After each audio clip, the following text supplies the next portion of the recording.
হানিমুনের কি আছে? বাচ্চা ছেলে নাকি? সাংসারিক দায়িত্ব নিচ্ছি আমরা। নিজের জন্য বিয়ে করিনি, পরিবারের জন্য, সমাজের জন্য বিয়ে করেছি। শ্রদ্ধেয় দিলীপ দা, উনি একজন এক্সেপশনাল রাজনীতিবিদ। উনি কখন কি করেন আর কখন কি বলেন সেটা আমরা হয়তো সবাই বুঝতে পারি না।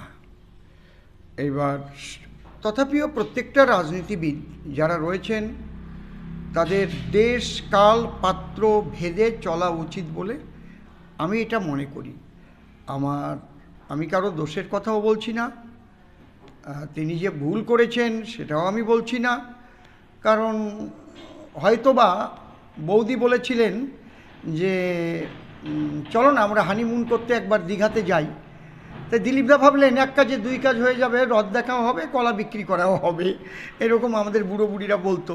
তাহলে আমরা দুজনে হানিমুনও হয়ে যাবে, এদিকে মাননীয় মুখ্যমন্ত্রী যখন নেমন্তন্ন করেছে নেমন্তন্ন রক্ষাটাও হয়ে যাবে।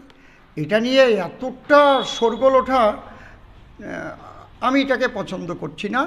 পরবর্তী দিলীপদার পদক্ষেপ কি হয় সেটা দেখে আমাদের মন্তব্য করা উচিত বলে আমি মনে করি।